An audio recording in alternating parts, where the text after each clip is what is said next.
La Oumma de YouTube, que la paix soit sur vous. Ces derniers temps, l'actualité est brûlante. Attentat à la préfecture de police, une femme voilée et prise à partie dans un parlement régional par un élu RN, ex-Front National, attentat à la mosquée de Bayonne par un ex-candidat Front National.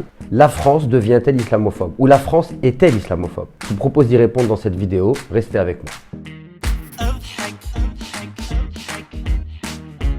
Ces derniers événements ont provoqué beaucoup de réactions, que ce soit du côté musulman ou des réactions dans la société française de manière générale. Et ces réactions du côté musulman m'inspirent trois réflexions que j'aimerais partager avec vous. Plus précisément, trois pièges à éviter. Le premier piège à éviter, c'est ce que j'appelle l'indignation sélective. Alors, il est clair que le musulman qui se soucie de ce qui arrive aux musulmans, c'est un bien et c'est même un signe de foi. De manière générale, le musulman doit s'indigner face à toute forme d'injustice. Ceci étant dit, cette indignation ne nous permet en aucun cas de faire preuve d'injustice. Ce sur quoi j'aimerais attirer votre attention et qui m'inquiète moi particulièrement, c'est ce phénomène qui est en train de se produire. Puisque finalement, dans les débats qui touchent la communauté musulmane, c'est toujours les mêmes choses qui sont ressassées. Les problèmes liés au voile. Donc la femme musulmane, son problème uniquement c'est le voile. Ça va être le problème des sorties scolaires ou alors les problèmes liés au terrorisme, à la radicalisation. Or, aujourd'hui, la société française est touchée par d'innombrables problèmes. Et les musulmans eux-mêmes sont concernés. Finalement, dans les débats, on n'entend jamais parler, les musulmans, sur des questions liées au gaspillage, à la destruction de la planète, les problèmes liés à la pauvreté, à la délinquance. Ces problèmes sont aussi extrêmement importants. Et les musulmans sont touchés par ces problèmes. Et il y a même des musulmans qui font des choses intéressantes sur ces questions-là. Il y a des associations musulmanes, par exemple, qui luttent contre la pauvreté, et cela tous les hivers, qui font des opérations grand froid. Et par ce biais de l'indignation sélective, le musulman tombe dans le piège et finalement s'enferme dans 2 ou 3 questions. Concrètement, si vous voulez qu'on puisse visualiser clairement ce que je suis en train de dire, eh bien, on peut s'apercevoir sur les réseaux sociaux qu'on va voir énormément de mobilisation sur des questions liées au voile et des polémiques en plus qui surgissent dans les médias.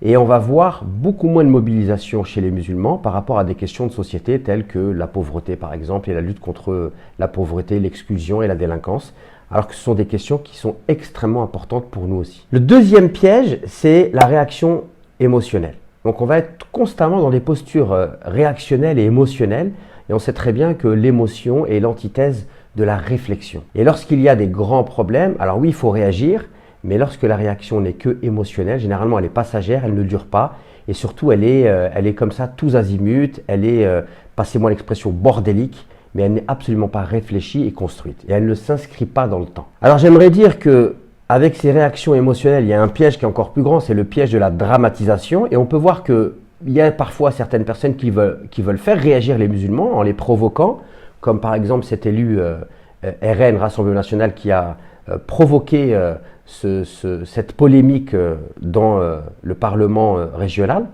Mais il y a aussi parfois des musulmans qui vont réagir de manière émotionnelle et qui vont proposer des actions. Alors il y a eu une action par exemple qui avait été proposée, c'était le boycott. D'accord ? Donc on voit qu'une personne comme ça, seule, décide de lancer un boycott. On ne sait pas qui vraiment il y a derrière cette initiative. En plus c'est un boycott d'1 jour, donc il faudrait boycotter le vendredi. Mais quel est l'intérêt de faire un boycott le vendredi si c'est pour consommer plus un jour avant ou un jour après? Donc, quelle est l'efficacité de ce genre d'action?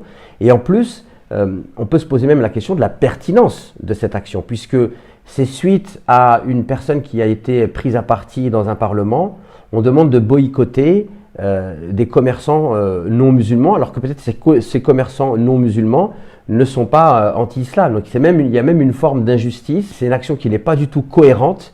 Et en plus, on sait très bien qu'un boycott peut avoir un intérêt à partir du moment où il est pensé, il est ciblé. Je donne l'exemple de l'État saoudien qui avait appelé au boycott des produits danois, c'est-à-dire qu'il n'importait plus de produits danois lorsque au Danemark, il y avait eu des caricatures sur la personnalité du prophète alayhi salatu wassalam. Et on sait que dans l'heure d'après, le Premier ministre danois avait présenté ses excuses à l'Arabie Saoudite. Mais là, il y avait eu un impact parce que ça avait été décidé par un État. Lancer un boycott comme ça, sans comprendre en fait les rouages de ce boycott, n'a que peu d'intérêt. Et en plus, en réalité, les musulmans, de par leur éthique et de par leur éducation spirituelle et religieuse, devraient être des conso-acteurs. C'est-à-dire qu'ils devraient dépenser leur argent et n'acheter des produits qui font la promotion de valeurs qui sont les leurs. Et on voit très bien aujourd'hui que dans la manière de consommer des musulmans, il n'y a pas cet état d'esprit de consommation éthique. Donc, on a quelque chose qui est très important et qui pourrait s'inscrire dans le temps, c'est-à-dire éduquer la communauté musulmane à être des conso-acteurs.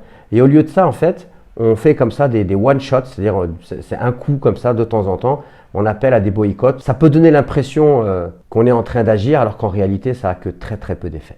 Donc le troisième piège, c'est ne réfléchir qu'en fonction de l'actualité. Alors, je rappelle tout de même que suivre les médias est un piège. Car l'homme, finalement, ne peut plus produire de réflexion sur le long terme, mais il est comme ça dans des réflexions très ponctuelles et très émotionnelles, très réactionnelles, alors qu'une vision de la société et prendre du recul pour pouvoir porter un discours et porter un projet qui va vraiment être un bien pour l'ensemble des Français, ça demande justement de se déconnecter de l'actualité et de voir loin, d'avoir une hauteur de vue. Donc je rappelle quand même que l'actualité est choisie par les médias et ce choix en soi est une stratégie quelque part. Le fait de choisir de parler en abondance d'une question et en délaisser une autre est en soi une forme d'information. Je vous propose de réfléchir et d'imaginer quelle aurait été la réaction dans la société française si les médias n'avaient pas ébruité cette affaire dans ce Parlement. Peut-être qu'il n'y aurait pas eu tous ces débats. Et s'il n'y avait pas eu tous ces débats, on peut facilement imaginer qu'il n'y aurait pas eu toute cette tension dans la société française. De plus, j'aimerais rappeler que les médias ont pour fonctionnement de toujours parler de ce qui ne fonctionne pas. Et quelque part, ça contribue à véhiculer énormément de négativité. Et donc, quelque part, ça influence notre psychologie, puisque à force d'être scotché, entre guillemets, sur les médias, eh bien, quotidiennement, on absorbe comme ça de la négativité. Et forcément, quand on absorbe cette négativité de manière quotidienne, eh bien, ça nous amène à avoir une perception de la société française extrêmement négative et anxiogène. Et maintenant, cette fameuse question. La France est-elle islamophobe? Je pense sincèrement que la France n'est pas islamophobe. Et il faut faire une distinction entre des actes islamophobes et le fait que la France serait islamophobe de par ses lois, de par ses principes, et puis sa population de manière générale. Donc sincèrement, je pense que la France n'est pas islamophobe.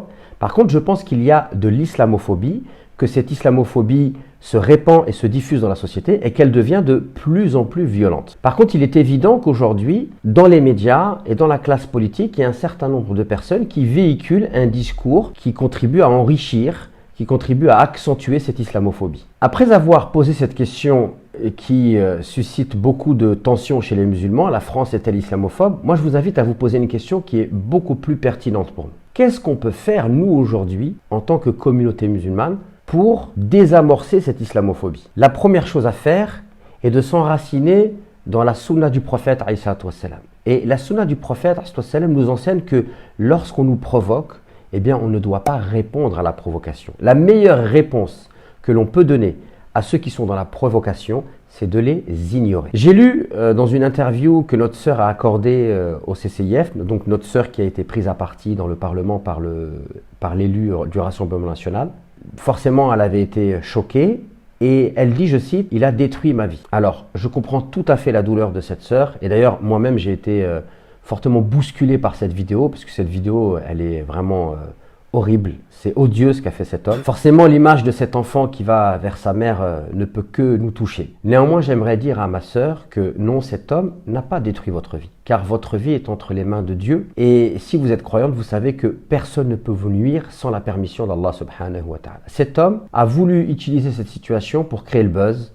Et cet homme a voulu créer une polémique pour faire parler de lui. Mais il n'a pas détruit votre vie. La deuxième chose à faire, c'est de prendre du recul et de prendre de la hauteur. Si on prend le temps d'analyser ce qui s'est passé dans cette histoire de la prise à partie par un élu FN d'une femme voilée, on va s'apercevoir qu'il y a beaucoup de choses positives qui ont émergé suite à cet événement. La première chose, c'est qu'il y a eu énormément de personnalités qui ont pris position pour cette femme voilée et pour le respect de la laïcité. Je cite Bernard-Henri Lévy, Jacques Attali, Michel Onfray. Et on sait que ces personnalités sont des personnalités importantes dans le paysage médiatique et ce ne sont pas des islamophiles. Et pourtant, ils ont pris position contre cet élu du Rassemblement national.